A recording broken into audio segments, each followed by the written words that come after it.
Magandang araw po mga ka-Know the Faith Catholic Series, Father. Good day. Magandang araw po mga ka-KTF. Yan. Ako, Father, we're very excited right now to discuss something with you this particular episode. Pero Father, congratulations sa dun sa feature mo dun sa ABS-CBN. Dami natutunan. To God be the glory. Yeah, and sabi ko nga, I really do pray na marami pong makapanood nung feature ni Father Raven about, I think yung title is Possessed, di ba? Yeah. Hosted by, of course, our none other than John Arcilla. No? And yung pong YouTube link niyan, ilalagay po namin sa comment section ng video na to. No? So para mapanood po natin lahat yan. No? And now, in this episode, Father, ito yung isa sa mga, I think, gusto natin pag-usapan na mas malalim kasi ito yung kapupuntahan nating lahat is yung pagiging santo. No? Yes. Because this month of November, we're literally celebrating yung ating what we call All Saints Day. Yeah. At yung buwan ng mga santo. At syempre yung mga kaluluwang mga kapatid natin na sa purgatorio. No? And pag-usapan po natin yan ngayon. But syempre, Father, before that, let's all lead, of course, our viewers into prayer. So, mabless po tayo. Okay, let us be aware of God's abiding presence in our midst. In the name of the Father, and of the Son, and of the Holy Spirit. Amen. Amen. Father, all-powerful and ever-living God, today we rejoice in the holy men and women of every time and place. May their prayers bring us to your forgiveness and love. We ask this through our Lord Jesus Christ, your Son, who lives and reigns with you in the unity of the Holy Spirit, God forever and ever. Amen. All you holy saints of God, Pray for us. In the name of the Father, Son, and the Holy Spirit. Yun. And syempre, Father, again, hindi mawawala yung ilan sa mga kaibigan nating mga bishops. No? May isa sa atin na nagpadala ng greetings din. Yeah. And also, inviting us to watch our episodes. So, sino ba siya, Father? Of course, yung obispo mo sa Cavite, no? Oo. Si Most Reverend Reynaldo G. Evangelista, DD, Bishop of Imus, Cavite. So, let's Bishop Ray. Hello everyone, I'm Bishop Reynaldo Evangelista. I'm inviting everyone to watch the Know the Faith Catholic series on Facebook and YouTube, hosted by Mr. Paulo Velasquez and Reverend Father Raven Garcia. Thank you and God bless. Maraming salamat po, Bishop Ray. Thank you po, Bishop Ray. Ako, salamat. And also, Father, shout out kay Reverend Father Alex Tupas. Siya po yung parish priest namin sa Naik, Cavite. No? So, Immaculate Conception din, Father, yung aming doon. No? And one time, nakausap niya nga ako and sabi niya he was willing to share yung ating mga episodes. No? And shout out po sa mga taga Cavite, Naik.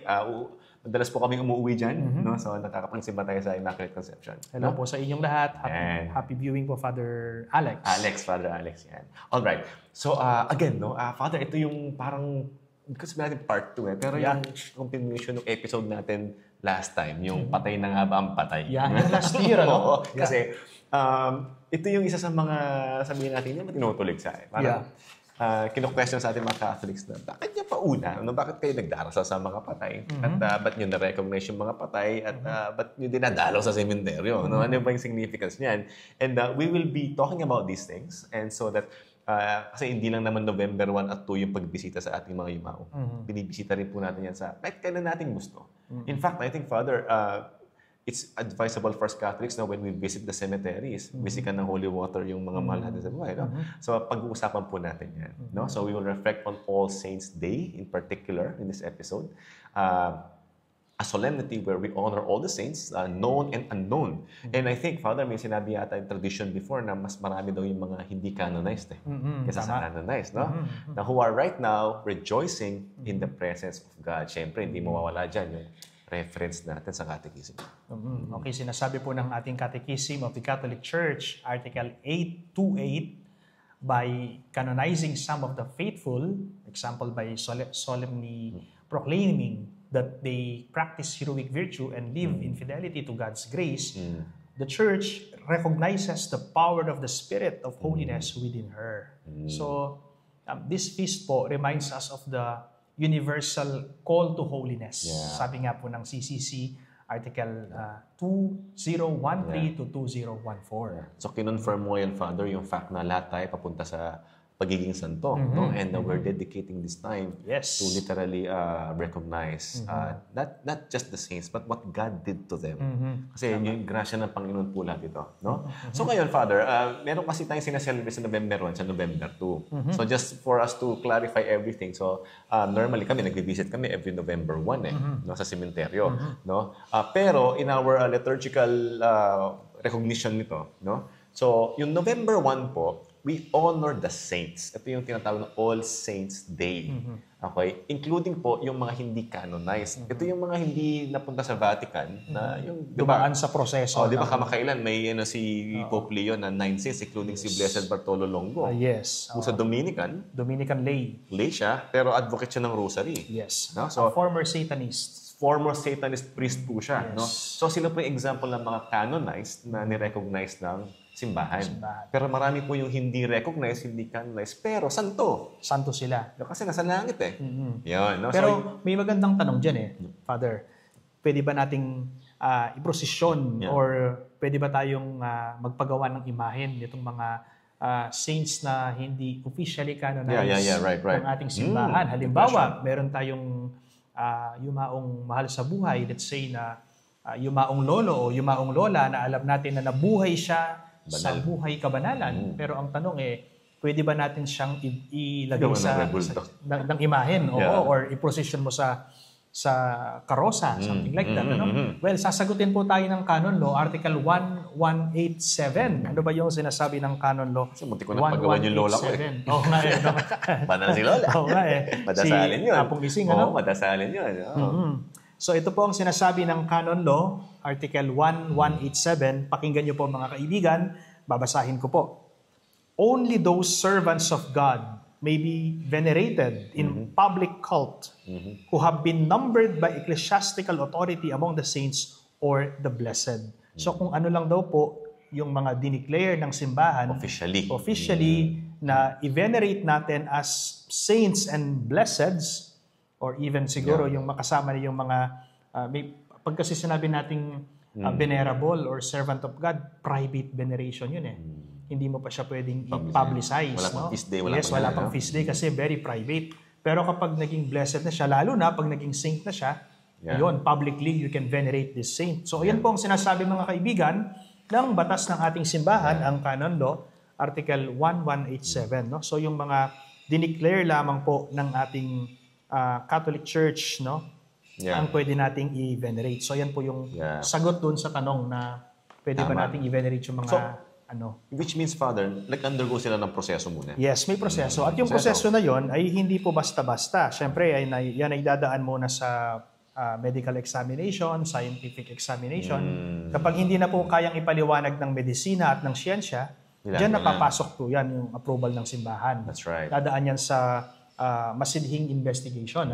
So, yun po yung mga proseso ng canonized saints. And during this November 1, syempre, hindi lang po, syempre, we actually recognize as well yung mga hindi canonized. At marami yun. No? Marami yun. Tama. So, I think there was a visionary that time, Father, who saw heaven. And then, meron daw talaga mga saints na matataas pa sa mga alam nating saints in terms of holiness. Na mataas yung glory nila. Pero hindi sila recognized, hindi sila canonized. But just the same, they're with the Lord. So they're saints na. So yun po yung November 1. We recognize the All Saints Day. No? So meron po tayong isa pa, which is yung November 2. No? Yung tinatawag na All Souls Day. Okay? So sila po yung hindi pa nakakakyat sa langit, no? O let alone lalo din sila canonized. Pero they were in purgatory. They are in purgatory, being purified and waiting for their entrance to heaven. Okay? So dalawa po yung very important dates natin, November 1 and November 2. Although, in our tradition here in the Philippines, we are going to the cemeteries November 1. Yun yung natin. So pwede naman din po yun to visit our relatives and friends na yumao November 1. Kasi di natin alam, baka santo na Di ba? Di natin alam. Pero just the same, if you're in purgatory, you're on your way to heaven. So you're saved. Am I getting this right, Father? Purgatory, no? But still, you need to undergo that certain purgation or cleansing. Yung purgatory po, hindi hell yun. Hindi po tulad ng impyerno na panghabang buhay na na paghihirap. Eternal damnation. Purification po yung purgatory and may hangganan yun. At pag nasa purgatorio ka, saved. Pero syempre, we don't aim for the purgatory. We aim for heaven. Right? So, ang araw po ng lahat ng mga santo ay pinagdiriwang po ng mga banal na nasa langit. Kilala man o hindi. No? So, pinapaalala po nito na meron tayong tawag sa kabanalan, no? At pagkakaisa ng simbahan sa langit at lupa. So, yung tinatawag nilang Communion of Saints. No? Siyempre, meron tayong dyan, biblical foundation pagdating sa tinatawag na All Saints Day. Father, unahin muna natin yung scriptures nito. Okay, ano ba yung sinasabi ng letter to the Hebrews chapter 12? Verse 1. Yan. Sinasabi po rito, therefore, since we are surrounded by so great a cloud of witnesses from the Latin word martus. No? Yun yung nanggaling yung salitang English na martyrs. No? So, witnesses. Let us also lay aside every weight and sin which clings so closely, and let us run with perseverance the race that is set before us. Yan po yung sinasabi ng Hebrews chapter 12 verse 1. So, ang ibig sabihin po nito, the saints are the cloud of witnesses. Ang dami nun, Father. Oo. No, witnesses. Not passive spectators, but examples and intercessors encouraging us to remain faithful. Kasi that's the keyword, encouraging us to remain Encouraging faithful. us. Yes, tama. At meron din po sinasabi yung Book of Revelation, chapter 7, verse 9 to 10. Sabi niya, after this, I looked and behold a great multitude from every nation standing before the throne and before the Lamb, clothed in white robes and with palm branches in their hands, mahamok na palaspas, and crying out, salvation belongs to our God. So, ang ibig sabihin po nito, this vision is the church triumphant in heaven, no? Showing us the destiny we are all called to share eternal life with Christ. Yung vision ni St. John the Evangelist. Tama. Nung nasa Patmos siya, di ba? Oo, at yan ay nasa Book of Revelation. No? Tama. Ngayon, tignan naman po natin ano yung sinasabi ng mga fathers of the church. Tignan natin si Saint Cyprian of Carthage, no? Na sinabi niya, the crown of the righteous is prepared. Let us long for the assembly of the saints. At ang sabi naman po ni Saint Augustine of Hippo, doon sa kanyang book entitled The City of God, no? Book 23, sinasabi niya, the saints are proof of God's grace at work, giving us hope for our own salvation. And Saint Augustine calls the saints our future selves in Christ. Yun po yung tawag niya sa mga santo, our future selves in Christ, showing that their victory is also our hope. And you can find that from his book, The City of God, Article 23. Ang ganda ng 22, sorry. Napakaganda, Father, ng mga, yung pagkakahalin tulad ni San Agustin, na yung mga santo, role model natin sila. But at the same time, syempre, it's what God did to them and for them. Right? So, madalas po nating marinig, mga kapatid, yung Communion of Saints sa ating credo. No? So, ano ba yung Communion of Saints? Actually, first time ko din marinig yung explanation kay Emil. Remember na si Brother Emil. Si Father Emil na. Father na siya. Yes, nauna pa siyang naging pari sa akin. Oo, siya po nagkaroling po sila kasama ni ngayon Reverend Father Kenneth Parsad. I met them. Mga kasama ko sa UST. Yeah, we were sharing stories. Sabi niya, alam mo, Communion of Saints tayo. Sabi niya. Because, yes, they're not here with us anymore. They're with the Lord. I just like what Padre Pio mentioned, that I can do more in heaven, sabi niya. No? So, still helping us. Even Saint Dominic, sinabi niya yan. Sinabi niya rin. Do not weep at me, sabi niya, because I will be more a help for you in heaven. Sabi niya. So, even si Saint Therese din, sabi niya, no, I'll do more for you. So, in our catechism, no, 946 to 948, the Communion of Saints po is the church. Okay? So, itong expression po nito refers to the first, syempre, sa mga holy things, or mga sancta, and above all, of course, the Holy Eucharist, which, by which, no, the unity of believers is both represented and brought about. It also refers to the communion of holy persons, or sancti, syempre, in Christ. So, meron pong tatlong classifications yung ating simbahan. No? Hindi na natin i-include dito yung mga nasa baba, sabi niya. No? So, kasi hindi na sila part ng church. No, yung mga nasa impyerno po. Kasi nga, they deliberately cut themselves off from us, no, from the church. So, may tatlong classifications po yan. First off, is yung tinatawag natin church militant. Ito po tayo. Kung nanonood ka sa episode na yan, kasama ka sa church militant. Kung humihinga ka pa. Okay? Ngayon po, yung dalawa, which yung number one, isa doon sa dalawa, tinatawag natin church suffering. Ito po yung mga namatay in the state of grace. No? Pero meron pang mga defects, meron pang mga kailangang i-purify na nasa purgatorio po. Suffering ang tawag dyan. Church suffering. Now, the last, which is what we celebrate now, is yung church triumphant. Okay? Ito po yung mga santo sa langit, interceding for us, praying for us. So, we are never alone, my friends, in our journey of faith. No? We belong to a vast family across time and eternity. No? So, nakasulat po yan. Sabi nga sa Book of Revelation na sabihin natin, hindi na natin kasama yung ating mga mahal sa buhay, nandyan sila. They were cloud of witnesses. They're cloud of witnesses doing something, interceding for us. And syempre, we're also praying for our brothers and sisters do sa ating church suffering naman. Pinagdarasal natin sila. Yun. Now, why we honor, not worship the saints. No? Ulitin ko po, mga kaibigan, mga kapwa Katoliko, why we honor, no? Not worship the saints. Yan, malinaw po yan. Ano? So, let's have a distinction between worship, which is latria, and veneration, which is dulya. And we will be, meron po tayo next episode after this one where we will discuss this fully. Father, yun ang next natin yan. Next discussion natin. Next version. Abangan nyo po yan. Abangan nyo po siya. Pero for now, ito yung ating broad stroke. So, pag sinabi po nating latria, worship due to God alone.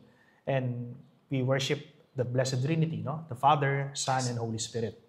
And when we say hyperdulya, it is a special honor reserved and exclusive only for the Blessed Virgin Mary as the Mother of God. When we say protodulya, it is veneration intended for Saint Joseph as the first saint, no? After the Blessed Virgin Mary. And when we say dulya, this is the veneration or honor to the saints as friends of God. No? So sinasabi po ng Catechism of the Catholic Church, Article 971, that Marian devotion and the veneration of the saints differs especially from the adoration which is given to the incarnate Word and to the Father and the Holy Spirit. So iba pala yun. Iba yun. Ano? So iba po yung pagsamba na ginagawa natin sa Diyos. Which is sa Kanya lang dapat. Na nakaalay lamang po sa Kanya. Right. At yung parangal na ginagawa natin sa mga santo. Ano? So Catholics do not worship saints or statues. No? Let me repeat, my dear friends, my dear viewers, we Catholics, we do not worship saints or statues or images. No? We honor them, we respect them as models of holiness, and we ask their prayers to intercede for us, just as we ask a friend on earth to pray for us. No?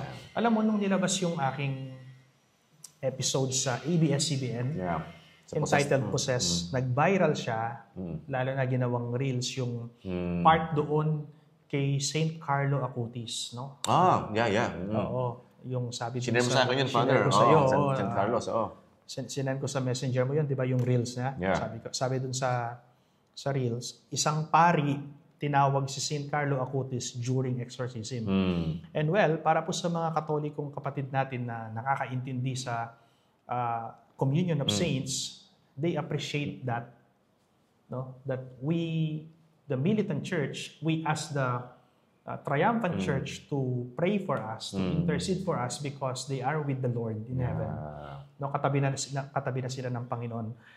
But sad to say, some people, especially those anti-Catholics, they always accuse us that we worship the saints. Meron akong nakita sa mga comments doon. Of course, hindi ko papatulan, bro. Nonsense. Nonsense. So, nakita ko doon sa mga comments, ano ba yan? Itong pari na ito, tinatawag yung kapwa-tao niya para palayasin ang demonyo. Sabi ganyan. Without them knowing that this saint, this human person na kasama natin, no, ay buhay siya. At ang pagkakaiba lang nasa tabi na siya ng Panginoon. That is why, kung hihingi tayo ng tulong sa Kanya, magiging mas mabilis. Dahil hindi pwedeng tanggihan ng Panginoon yung mga banal na nasa tabi niya. And, tama. Hindi niya pwedeng tanggihan. Halimbawa, ikaw, best friend kita. Very close hindi na best friend. We treat each other as brothers. Kahit anong hingin mo sa akin or sabihin mo sa akin, ako rin ang hingin ko sa iyo. Kung kaya natin and we give to each other, why not? Because we help each other. Especially, Father, kung hinihingi mo is yung makabubuti. So we ask the saints because we are in communion with them. no, to help us, especially bro, during these exorcism sessions. Na tayong mga tao, kahit kaming mga pare, tao rin kami, hindi namin, in the literal sense, hindi namin makakayanan ito without, Of course. number one, of course, the help from God, no? With the Blessed Mother. Number syempre. 2, the help from the Blessed Mother. And number 3, yung tulong na galing sa mga santo. That is why we ask these saints to intercede for us, to help us to expel the demons from this victim. Actually po, bago kami nag-start ni Father Raven sa aming episode na mga ganito, no, may personal prayer po kami and we specifically ask for St. Carlo Acutis. St. Carlo Acutis. Because St. Carlo Acutis is the patron saint of social media. Nakita ko nga, Father, meron po kaming statue ni St. Carlo Acutis dito. Kailangan palitan na natin yung Blessed Carlo doon pa. Oo nga pala. Gawin na natin St. Carlo Acutis. Na siya. Nakangiti po siya sa amin ngayon. Tama. And we're very grateful for the intercessions of our saints in blessing. Sabi nga ni Father, hindi tayo makakaiwas sa bashers, hindi tayo makakaiwas sa mga kontra sa ganito.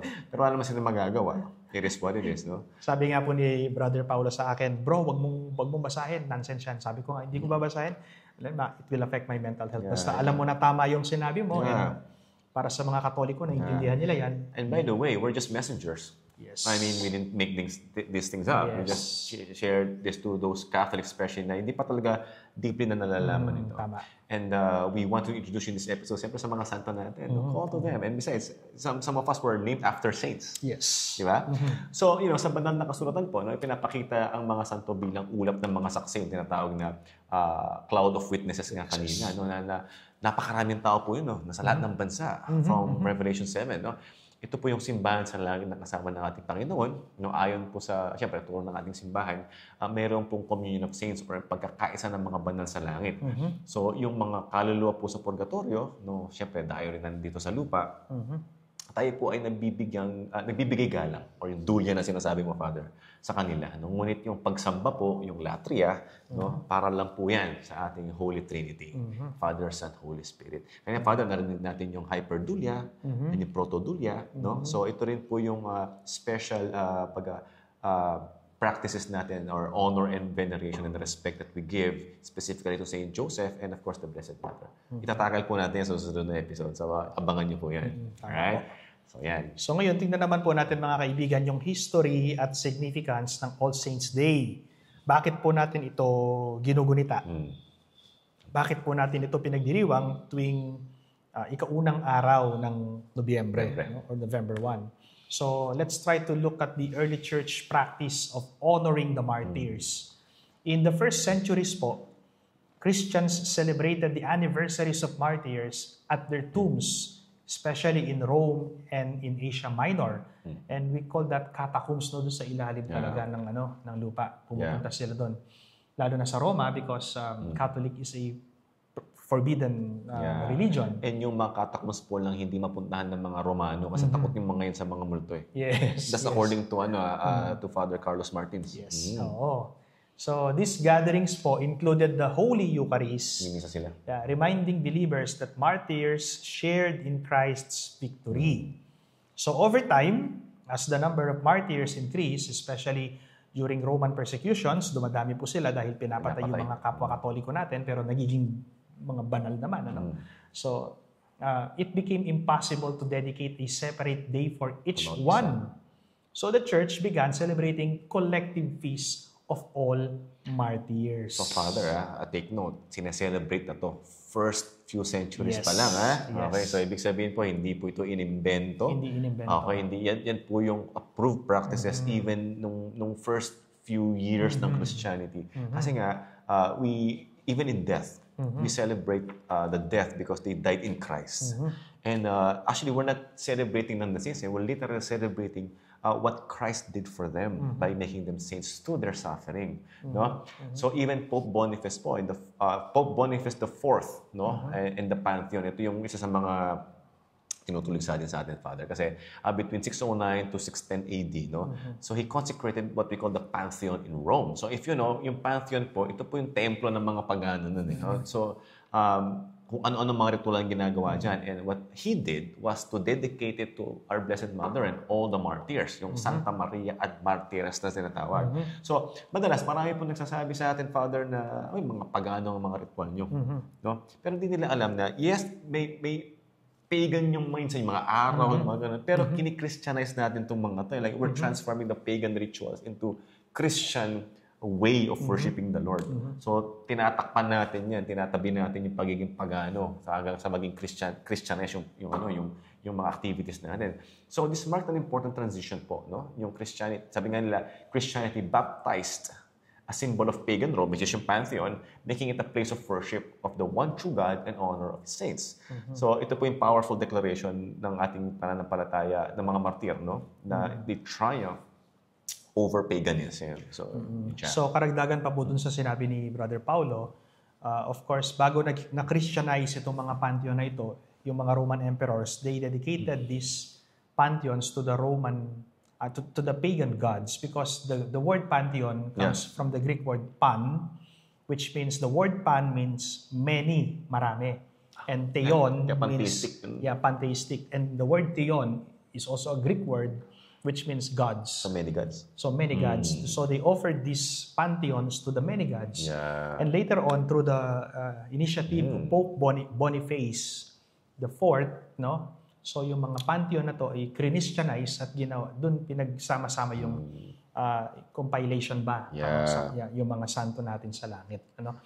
And of course, nagkaroon po ng development itong universal feast na ito. No? So it was Pope Gregory III around 731 to 741 dedicated a chapel in St. Peter's Basilica to All Saints, fixing the celebration on November 1. So sabi niya, so siya yun pala, November 1, si Pope Gregory III. Kaya sabi niya, para isahang celebration na lang, since marami yung mga naging martir sa Roma, marami yung mga sumunod sa Panginoon, marami yung mga naging banal at naging santo. So, instead na i-celebrate natin sila kung meron tayong 365 days sa isang taon, parang kukulangin yun.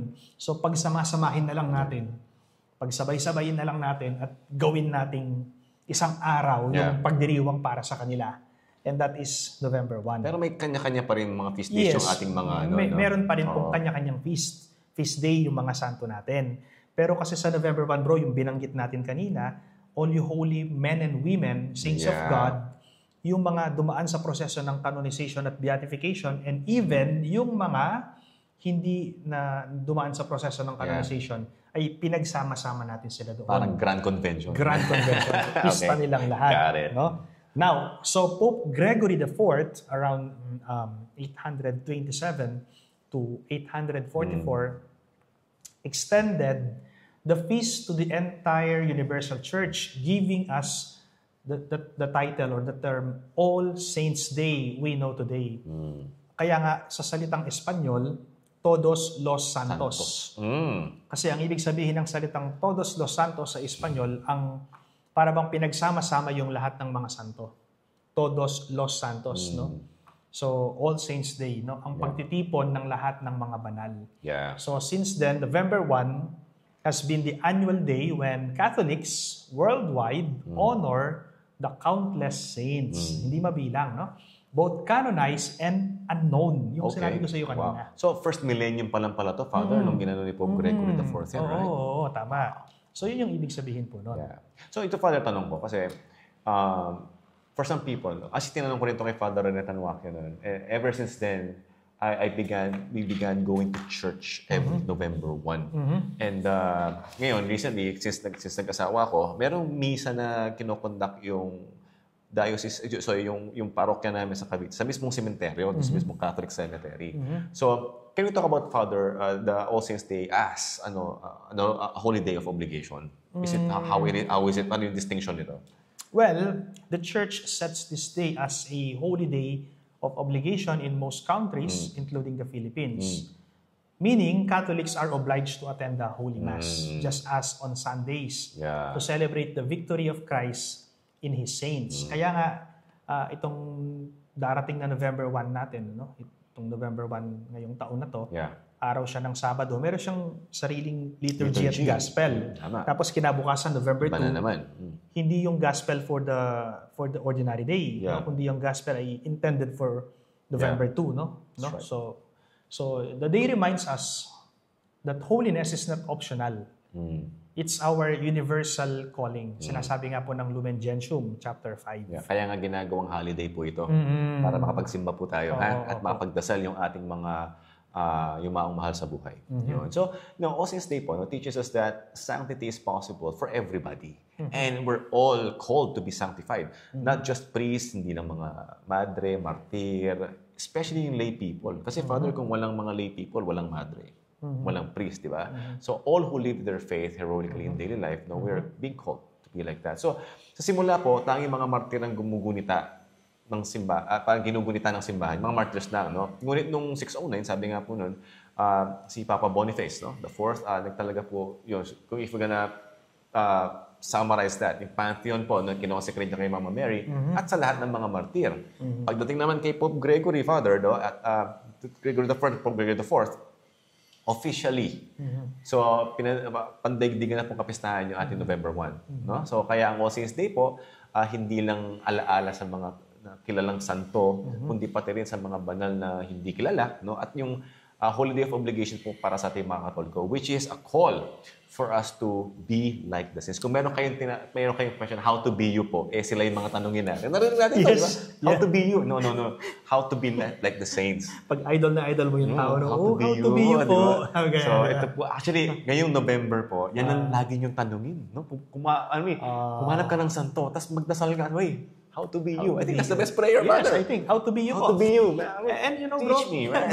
And that's the reason why we Catholics, we have these saints because they are exemplars. Yeah, When we say perfect. exemplars, they are models. That's right. Di ba kapag meron kang iniidolong isang tao o hinahanga na isang tao, gusto mong ginagaya yung kanyang pagkanta, gusto mong gaya yung kanyang pananamit, yung kanyang pagsayaw, yung etc.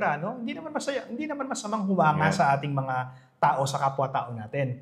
Pero what more, sa mga santo. Hindi lang yun, Father. May mga poster ka pa. May memorabilia ka pa. Yun nga eh. Di ba? Dinidikit mo sa pader, may mga posters. Di ba? Parang, it's just the same. Parang yung idol ko, nag-meet pa lang kami kahapon eh. Di ba? Talaga, So, yan.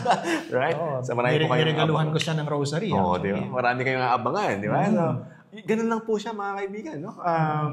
We're friends. In fact, they love us more. Yes. Because they're with the Lord. Yeah. Okay? So, all right. Let's have this deeper meditation now on the meaning of this occasion.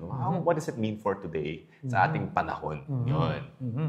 So, ngayon po, mga kaibigan, yung mga saints, katulad nga po ng sinabi ko kanina, they are our exemplars. Saints as models of holiness and intercessors. So, they are our exemplars, models of holiness and intercessors, tagapamagitan. So, the saints reminds us that holiness is possible in every time and place. Kaya nga sabi nga ni Brother Paulo kanina, how to be you po. Simpleng dasal lang. Yan ang sabihin natin sa isang santo, how to be you po. Kasi gusto kitang gayahin sa ginawa mong kabanalan. Gusto kitang gayahin sa ginawa mong kabutihan. Gusto ko pong maging katulad mo na pagdating ng panahon, makakatabi ko rin ng Panginoon sa langit. Yun, no? So, pagbigay po tayo ng mga halimbawa, sino po itong mga how to be you po na ito. No? Yeah. So, example po si Saint Francis of Assisi. Ano ba yung stigmatist? Ano bang ginawa ni Saint Francis? Ano ba yung hinahangaan natin kay San Francisco ng Assisi? Yung kanyang simplicity and poverty, yung kanyang humility. Pag sinabi naman natin si Saint Teresa of Calcutta, yung kanyang service to the poor, Pag sinabi natin si Saint Therese of Lisieux, yung kanyang holiness in the little way. Pag sinabi natin si Saint Anthony of Padua, at saka si St. Thomas Aquinas, yung kanilang katalinuhan, yung the way they preach, the truth. So yan po, hinahangaan natin sila, pero hindi natin sila sinasamba. Paghanga lang, mga kaibigan. And they are not only models, but also our intercessors. Ibig sabihin po ng intercessor, namamagitan, nagiging tulay. They are praying for us before God. And tanong, Father, biblical po ba yan? Ba't nagdadasal kayo sa mga santo? Why do you ask the saints to intercede for you? Is it biblical? Yan ang tanong ng mga non-Catholics. And this is the answer, my dear friends. Revelation chapter 5, verse 8 says, the saints present our prayers like incense. So they present our prayers like incense to the Lord. To the Lord. Okay. Tignan niyo po yung Book of Revelation, mga kaibigan, chapter 5, verse 8. Ibig sabihin yan, yung mga dasal natin, katuwang natin sila. Katuwang natin, So pinagdarasal they are nila there. tayo. No? Wow. Inaakyat nila sa langit yung ating mga dasal. Nasa langit na pala sila, sorry. No. Sinasamahan nila tayo, no, na i-present sa Diyos yung ating mga dasal tulad ng isang insenso. Beautiful. So, All Saints Day is therefore a reminder, my dear friends, that we are not alone in our Christian journey. We are with these holy men and women who are accompanying us in our pilgrims, in our journey. Yeah. So kanina nga nagsimula din tayo dun sa first few parts when we talk about the universal call to holiness, which means all of us, walang exempted. We are all called to be with the Lord by becoming saints. Sabi nga, the greatest tragedy on earth is to not be a saint. Yes. Lumen Gentium, Second Vatican Council document. No? So it emphasizes that all people, regardless of whatever your state in life is, kahit hindi ka religious, are called to be holy. Priests, religious, married couples, single people, all are called. No? Holiness does not mean perfection, kasi perfection is in heaven. Or yung tinatawag na without faults, hindi po ganun eh. Even the righteous person falls 7 times, sabi nga nila, no? But living faithfully according to the will of God. Sometimes, Father, yung weakness, kahit hindi mo sadyain, you're gonna fall eh. Pero kasama yun sa journey mo eh, no? But the key there is for you to trust the Lord and do His will. This is why All Saints Day is not just about admiring extraordinary people. It's about our own vocation to become saints. So ito yung sinasabi po ni Father Raymond, kanina model sila eh. No? Kung meron kang gagayahin, sila yun. Okay? So, sila yung allowed tayo na tanungin and gayahin talaga sa kanilang virtues. Yeah. So, tulad po ng binasa ko kanina sa Canon Law, Article 1187, no? Hindi lang po yung mga canonized saints yung kapiling ng Panginoon sa langit. Meron din po tayong mga tinatawag na hidden saints. No? Yung mga unrecognized or unknown. Pero, santo sila, kapiling sila ng Panginoon. And the feast includes not only for the canonized saints, but also for the hidden saints, ordinary people who quietly live heroic faith, known only to God. No? Hindi na nabunyag sa buong simbahan, hindi na nabunyag sa buong mundo. Diyos to yung Kundi nakakita. ang Panginoon lang yung nakakita. Siguro sabihin natin, namatay siya ng simple. Nabuhay siya ng isang hermit, no? Sa bundok o sa disyerto na hindi na nalaman ng kung sino. No? Wala siyang iniwan na written documents or records. Pero alam ng Diyos. Alam ng Diyos. Na mas mataas pa yung sanctity niya sa mga canonized saints na iba, di ba? Tama. No? So, halimbawa po niyan, mga kaibigan, no? Ito lang po, halimbawa lang ito. Let's say a mother or a father who sacrificed for their family. A young person who resisted peer pressure to live according to the gospel. Wow, marami yan. Di ba? A person who forgave despite deep hurt. Yeah, we can relate to this, brother. Yes, of Yeah, course. we can Yeah, relate of to this. course. A lot of stuff going on. Tama. So, these lives may never be officially canonized. But in God's eyes, they are radiant with holiness. And this challenges us to see holiness in our daily life, my dear friends. No? So, napakaganda po ng because we're given lots of hope that we can do it with the help of our friends. Father, ikaw, meron ka bang any personal saying that you wanted to share with them? Ano yung naging impact sa'yo? Mga ganun na talagang pina-follow mo and you're aspiring to be? Alam mo naman, member ako ng Dominican family. Yeah. No? But I am a diocesan priest. No? I am a priest of the Archdiocese of San Fernando, Pampanga, but I embraced the Dominican spirituality because of my background from the Dominican fathers. No?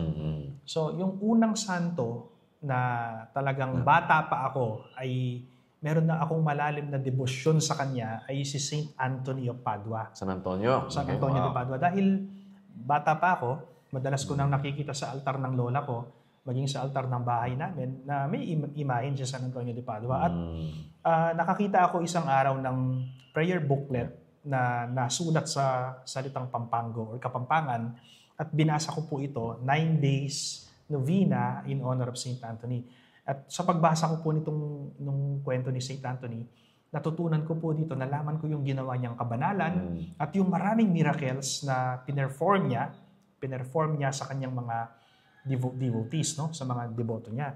So mula nung bata ako, hanggang ngayon na pari na ako, my personal patron saint is Saint Anthony of Padua. Ito siya. Nasa likod Ito po natin. siya. Yes Saint po, Anthony. no?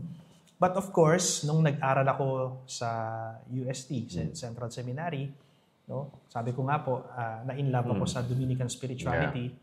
Doon ko nakilala si Saint Thomas Aquinas. Actually, mas nauna ko pang nakilala si Saint Martin de Porres kaysa kay Saint Dominic de Guzman at saka kay Saint Thomas Aquinas. Siya nagpakilala sa'yo. Yes, dahil nung bata ako, madalas ko rin nakikita sa altar namin yung imahen magkatabi, si Saint Anthony of Padua at saka si San Martin de Porres. Pero nung pumasok ako sa seminaryo, nakilala ko si Saint Dominic de Guzman, ang founder ng Order of Preachers. At na-attract ako dun sa kanyang way of life, no? At syempre, the angelic doctor of the church. Kung tatanungin mo ako ngayon, sino yung dalawang patron ko talaga na tinatawag ko lagi sa buhay ko? Ay si Saint Anthony of Padua, miracle worker, and hammer of heretics. Okay. At saka si Saint Thomas Aquinas, the angelic doctor of the church. Gusto ko lang i-share ng mabilisan, no? Naalala ko nung isang exorcism session, yung isang kasamahan namin sa exorcism team, no, isang lay collaborator na meron siyang gift of charism, no? Hindi third eye, hindi po third eye, charism. Na nadidiscern niya yung mga spirits during exorcism session. Nung pagpasok ko raw doon sa chapel, ang sabi ng kaibigan natin na ito, no, kaibigan mo rin siya. So ang sabi niya, Father, dalawa kayong pari na pumasok. Okay. Dalawa kayong pari na pumasok. Nakita niya actually. Kasi naka-alba ako eh. At yung kasunod mong pare, sabi niya ganyan, hindi maliwanag sa akin yung itsura, pero nakita ko, naka-Dominican habit siya. He's wearing a Dominican habit and he was with you during the entire session of exorcism. Ni-reveal lang niya sa akin yun after ng session. After the session, Tapos itong kaibigan natin na ito ay nagpunta dito sa chapel. At nung pagkakita niya doon sa image ni Saint Thomas Aquinas, ito po, Father, yung kasama mong pare na pumasok doon sa chapel. Alam mo, umiyak ako. Umiyak ako kasi sabi niya, grabe, binabantayan ka ni Saint Thomas Aquinas all throughout. Beautiful. Ang buhay mo. Beautiful. That's thank you to Saint Thomas Aquinas. I'm sure na because we're preaching this way, itong mga research po namin, Father Raymond, we also ask him to pray for all of our contents. Kasi intellectual to. And this is actually educating people. Saint Thomas Aquinas, na Father? Galing na. Naging madali yung process ng exorcism kahit mahirap yung kinalaban naming demon. It's because ang sabi sa akin itong kaibigan natin na ito, bro. Father, merong isang patron, merong isang santo na laging nakaantabay sa iyo and he is always with you, sabi niya. And this is the angelic doctor of the church, Saint Thomas Aquinas. The patron saint of universities. Yes. And siguro, did it happen, Father, curious now, did it happen before you got to AUF? Or after AUF? Before I was assigned in AUF. Talaga? Yeah. Because we performed that exorcism session last March. Wala pang transferring. Before Holy Week. And then, sa malusak ka pa nun. Yes. At grabe yung session na yon dahil yung kinaharap namin nun, talagang higher general sa hell, no? And sabi nitong kaibigan natin, bro, sabi niya, nakita kitang pumasok sa pintuan ng chapel, dalawa kayong pare. Ikaw, naka-alba ka, yung kasunod mo, yung katabi mo, naka-Dominican habit, sabi niya. Pagpunta niya rito, tinuro niya, ito yung kasama mo. Hindi ko napigilang maiyak. Beautiful, beautiful. So the saints are with us po. Yes, no? They are with us. Yeah, they are with us. And even sa akin naman, Father, yung dalawa lang naman din ako, Saint Joseph. Kasi I'm a husband and a father. No? And syempre si Saint Jose Maria Escriva. And the reason why I really love his teachings is because he's teaching holiness in ordinary life. Kasi may family life po tayo. No? Ang sabi ni Saint Jose Maria sa Charism is, sabi niya, you can be holy while sweeping the floor, while cleaning your room. These are simple, small things. Parang nakapattern kay Saint Teresa of Lisieux, yung little way. So one time daw tinanong siya, ano yung mas mahirap, yung mas mahalaga, valuable, mas mahalagang trabaho? Trabaho ng janitor or trabaho ng presidente ng kumpanya? Tapos siyempre na daw nagsabi, presidente ng kumpanya. Well, naturally, ganun talaga. Pero ang sabi ni Saint Jose Maria, kung sino yung gumawa ng trabaho niya na may pagmamahal sa Diyos. So, wala po tayong pinag-uusapan kung gaano kakayaman, kung gaano ka-importante sa lipunan. Wala po yun. Basta yung trabaho mo ginawa mo, kahit gaano man yung kaliit na may pag-aalay at pagmamahal sa Panginoon, yun yung importante daw sa Kanya. And we adapt that spirituality of being in the presence of the Lord, in whatever we do. No? Kahit mag-drive ka lang and you're offering that driving to the Lord, you become holy. That's what we're trying to emulate and what we're trying to preach as well. No? So, yung All Saints Day po, hindi po siya about lang yung mga santo. It's also about us because we're part of the church. It challenges us to recognize the saints as companions, just like Saint Thomas Aquinas, and models for us to be, no, and to see our own lives as a journey to holiness, just like how they did it. So, mga kaibigan, ang All Saints Day po ay paalaala po na ang lahat tayo ay tinatawag sa buhay kabanalan. Hindi lamang sa mga kakilalang santo natin, kundi pati na rin sa mga nakatalagang banal, no? Nakatalagang banal na hindi kilala sa mundo ay kasama rin po sa pagdiriwang na ito, no? So ang mga santo ay huwaran, modelo, no? Mga tagapamagitan natin at ang kanilang buhay ay paalaala na kaya rin nating maging banal katulad nila sa araw-araw na pamumuhay. Yan. So, yun po yung relevance, no? At ang sabihin nating significance ng araw na to. Just to remind us of who we should be and where we're going. So, tanong nito, Father, All Saints Day, All Souls Day, and syempre also the rest of the November, no? Pwede naman kasi gawin natin All Saints Day yan kasi November yung recognition. So, the question is, what are the things that what we also want to share with them? How do we celebrate All Saints Day? Of course, ito po yung pinaka-importante sa lahat, mga kaibigan. Number one, we should attend the Holy Mass, the Holy Eucharist. Because the Holy Mass is the heart of this celebration. No? The Holy Mass is the highest form of honoring the saints. No? And because it unites us to Christ, He is the source of our holiness, of their holiness and our holiness. And they became saints because of the Eucharist. Because of the Holy Eucharist. Wala pong santo na hindi nagmahal sa banal na Eucharistia. Ang lahat ng santo ay minahal ang banal na Eucharistia. Even the Blessed Mother. Lalo na siya, no? Lalo na ang Blessed Mother. So, it's a holy day of obligation. So, in many countries, reminding us that honoring the saints is part of our Catholic faith, no? And at Mass, we join not only with the people in the church, but also with the heavenly liturgy. No? The saints and angels worshiping before God's throne. And we can find that from the book of Revelation, chapter 7. And number 2, we should pray with the saints. Kasama natin sila sa pananalangin. No?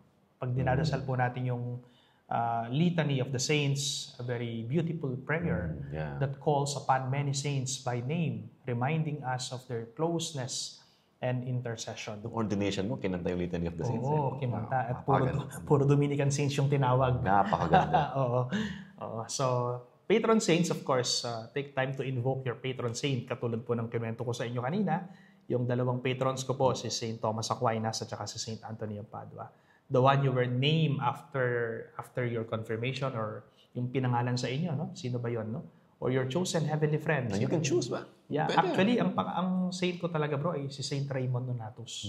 Dahil yung nabanggit mo nga. Because my birthday is August 31 and August 31 is the feast day of Saint Raymond Nonatus. That is why my name is Irvin Ray because that Ray should be Raymond. Pero hindi na nilagyan ng Mon kasi meron na akong mga kamag-anak na Raymond. Kaya nga po, yung Ray ko, Ray na lang siya. Kaya Ravin. So, finally, let's do this as an individual practice. Gawin po natin to, magtulos tayo ng kandila. Light a candle at home before a crucifix or a statue of Mama Mary or a saint asking for their prayers. So yun. So I think yung Father, yung paglalight ng kandila, isa rin po yan sa programa ng ating parokya ngayon, no? Sa Immaculate Conception, yung Alaalay, where we also ask the church to pray for our departed loved ones. May donations tayo dun sa mga kandila. Ito po yung nilalight natin dun sa path, no? Sa ating simbahan. So pwede po kayo makipag-ugnayan sa ating mga parish offices. Tama. And kung may parokya po kayo na may ganun din pong programa, please, no? Please join them in our community to pray for our departed loved ones. Okay? So syempre po, no? Hindi mawawala yung family and community practices, no? Ito Father, talk about Halloween. No? Isa ito sa mga, isa din sa mga, hindi naman ano rin ako, careful din ako eh. No, kasi yung Halloween, they think kasi ito yung celebration ng mga horror, ng mga ganito. Hindi po ganito, baligtad. No? May tinatawag na Holy Halloween. No? So instead of scary costumes or children na po na mukhang demons or mukhang monsters, no. Di ba? And I think in exorcism, Father, isa to sa mga pinagbabawal natin. Tama. So separate topic po yun. Pero beware, no? Ang pwede na po sa atin right now as Catholics is yung paggunita sa ating mga saints. Dress up like saints, no? I think yung La Consolacion before, meron po silang mga costume sa mga bata ng mga santo. May contest din sila doon, no? And you want to make sure that, your kids emulate the saints in the way they dress, the way they, So make the day both fun and faith-filled, sabi nga. Actually, ginagawa natin yan during the time of Father Larry Sarmiento. Talaga? Yes, kami yung nagpasimula niyan, yung tinatawag nating Parade of All Saints. Yan. Naalala ko na. Okay. So, nakabihis ng pangsanto yung mga tao, hindi lang puro bata, may kasamang matanda. Sino yung pipiliin mong santo? At may mga sinasama pa kaming mga karosa ng mga santo nun eh. So, nagpo-procession tayo nun sa bayan ng Guagua, no? During the time of Father Larry. Although ito po, itong tinatawag natin catechism sa mga ating mga bata, kasi mga pamangkin mo, mga inaanak mo, storytelling yung sa gabi. No? So, hindi lang po ito November 1, share stories of saints, no? How they became saints, yung mga buhay po nila. No? Like, of course, sa atin, kamakailan lang, San Lorenzo Ruiz, no? And then San Pedro Calungsod, Saint Francis, etc. No? Also, ito rin, meron, after Billness Men Father, meron pa kayo mga malilit na figures sa mga santo. Naka-display ngayon sa kwarto ng mga anak ko. No? So, they can get to see how they look like. Cute, no? So, let's say, holy cards din, icons, or displayed in a family corner or a room where it's a designated place for the family to go to pray. No? Yan. So, very advisable din po ito. Yung iba naman po, we can visit the cemetery and pray for the dead. Again, hindi lang November 1. We can visit anytime, no? So ito po yung long-standing tradition natin when we visit the cemetery, especially in the Philippines, to visit cemeteries around November 1 and 2. Jam-pack to, Father, blockbuster. No? Kami, madalas October 31, or minsan may kaya mag-1 pwede, pero minsan 2 or 3, no? This practice combines All Saints Day and All Souls Day, reminding us of the communion of saints nga, di ba? Which is the triumphant in heaven, and the suffering in purgatory, and us who are currently alive here on earth, who are praying for our departed loved ones, and celebration also of our brothers in heaven. No? And although we also encourage people to go, especially kung may misa sa sementeryo, mag-attend po tayo ng misa yan. No?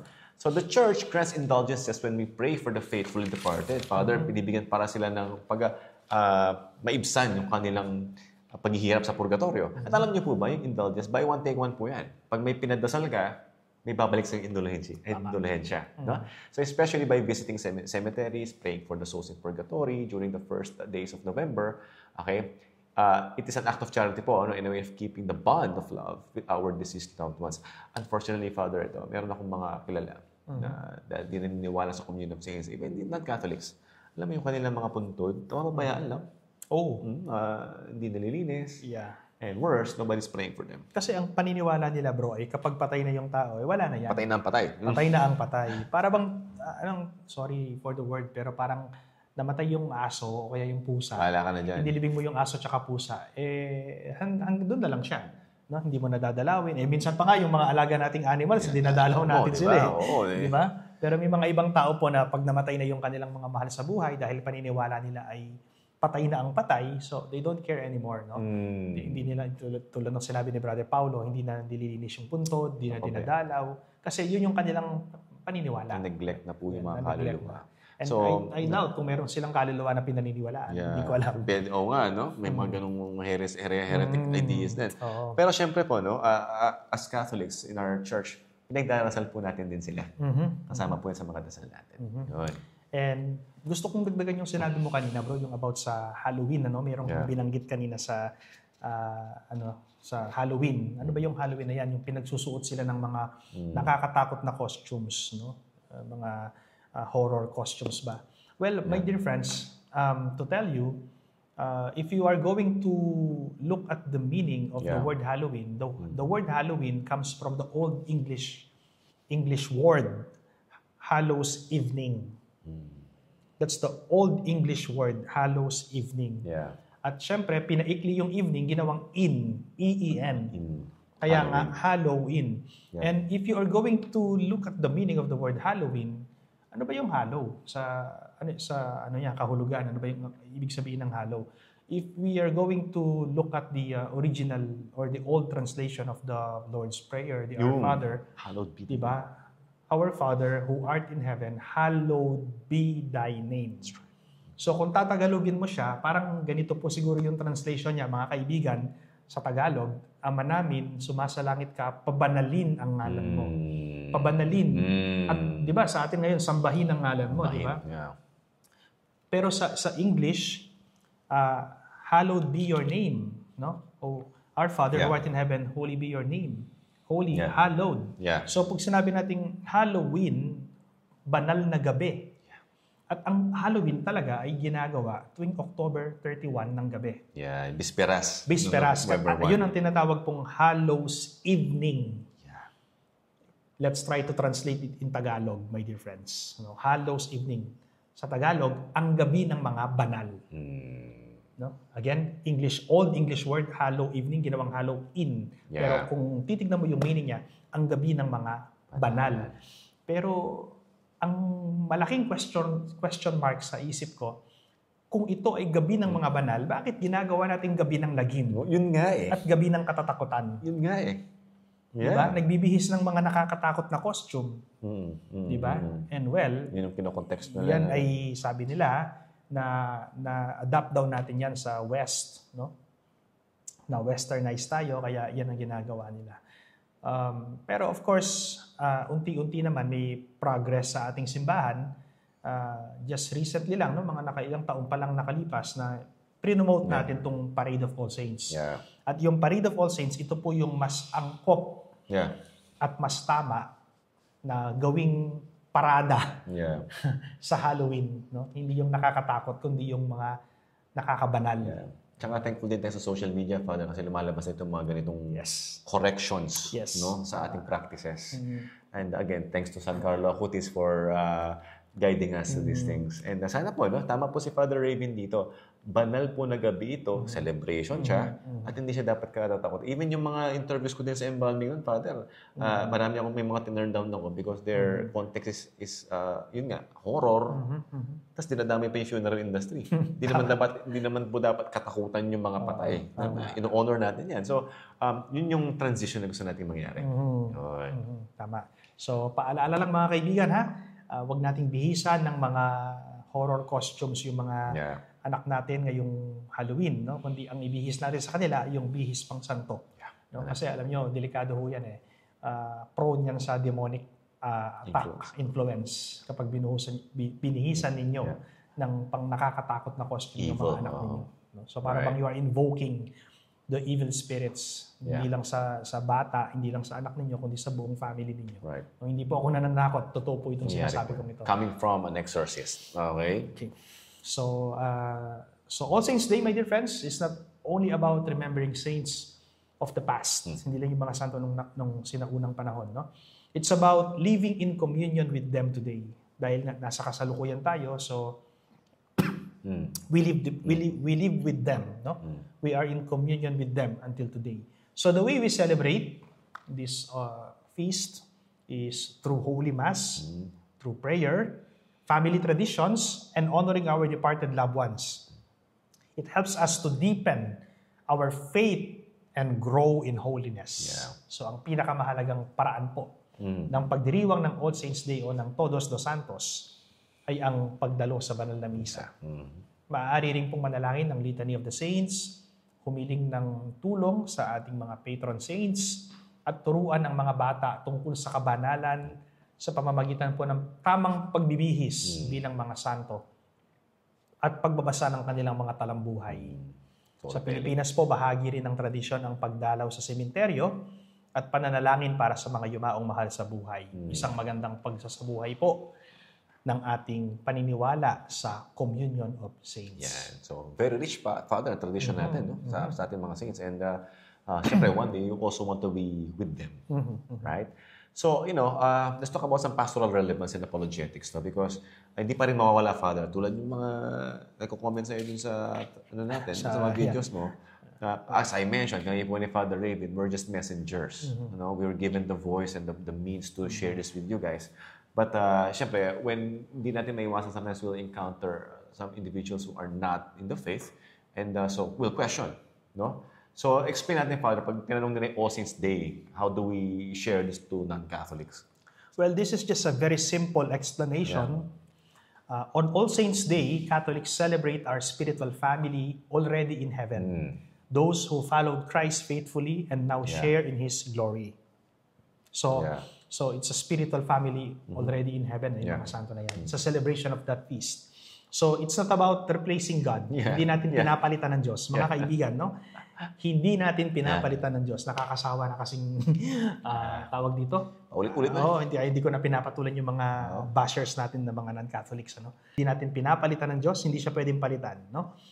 So it's not about replacing God, but rejoicing God's work of grace in their lives. Let me repeat. That's true. It's rejoicing in God's work of grace in their lives. And, of course, we can find from the letter to the Hebrews, chapter 12, verse 1, a great cloud of witnesses surrounds us. And yun po yung mga santo at santa sa langit. So tama po yung sinabi ni Father kanina, no? Saints are not rivals. Hindi siya opposite sa Panginoon.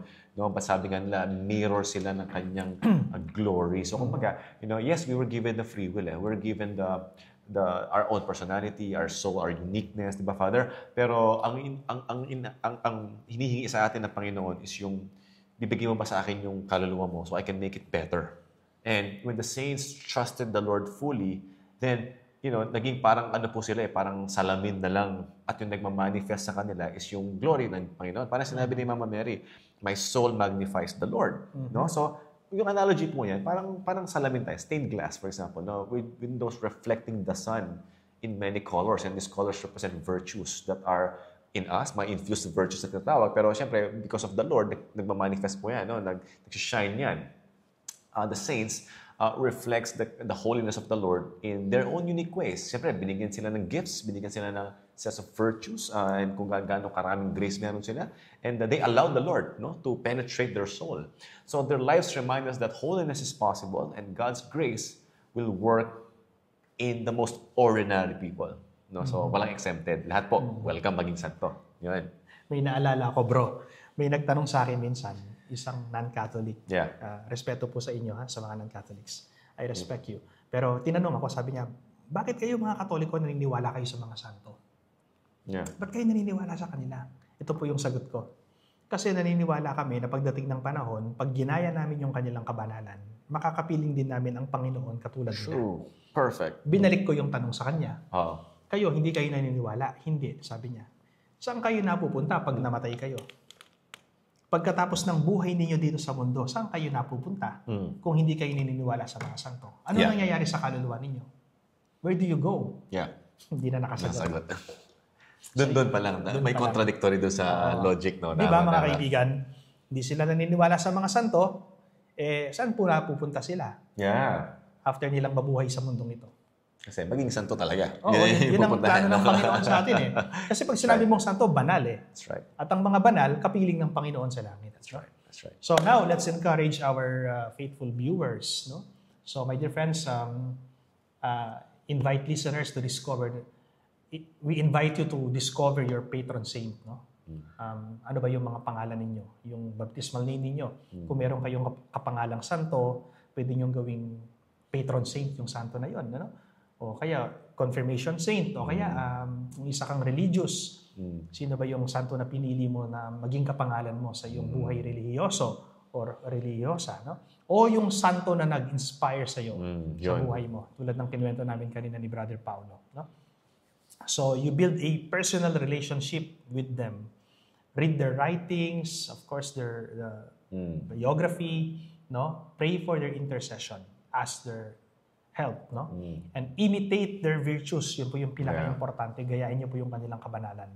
And of course, walking with the saints helps us walk more closely with Christ. So, ang ganda pong advice ng Father. Let me repeat. No, walking with the saints helps us walk more closely with Christ. Naalala ko tuloy, Father. Meron kasi mga batang pinangalan ng hindi santo. Like Lord Voldemort, mga ganun. Mga walang kinalaman sa saints.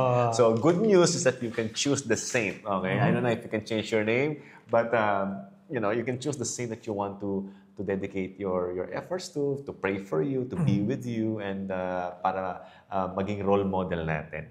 Okay? Marami po yan. Libo-libo yan. No? So, we're very blessed to be supported by the church with this. So sa mga apologetics naman po, stress that honoring the saints po does not take away from Jesus. Baligtad, they lead us to Christ. No, instead, they magnify Him because the saints are living proof that God's grace transformed human lives. Kaya nga po pagka tumapat kasi isang santo at nagtanong ka na, paano ka naging santo, matik parang nawawala yung tao eh. Ang nagmamanifest is yung anong ginawa ng Panginoon sa kanya. No? So that in itself is a prayer when you ask the saint, paano ka naging saint? Yeah, like for example, we have here with us si Saint John the Baptist, obvious naman ito. And Saint Carlo Acutis na lang, hey, how did you become saint? And then you will recognize yung kanilang buhay at palang ginawa ng Panginoon sa kanya.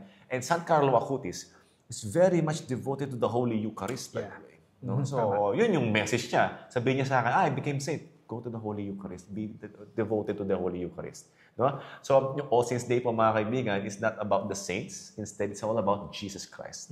But, and shining through the saints. No? They are our family in heaven, cheering us on, and as we run the race of faith. Parang ngayong, meron akong nakitang meme doon, Father, tsaka video na malit. Alam mo yung bigla lang, yay! Parang naka-goal ka sa soccer. Ganun daw yung reaction ng mga santo kapag nakaiwas ka sa temptation. Oo nga.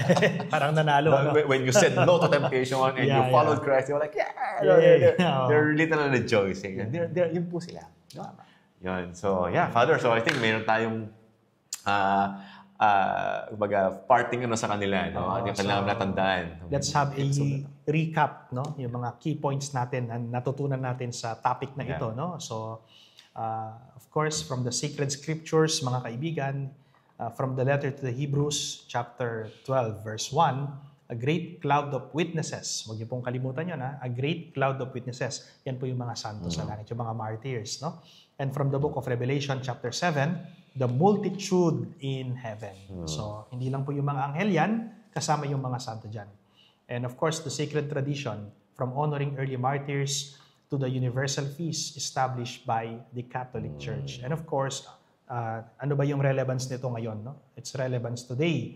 Saints are not distant figures, but living models of holiness and intercessors and companions on our journey. Yun, no? So, napakaganda.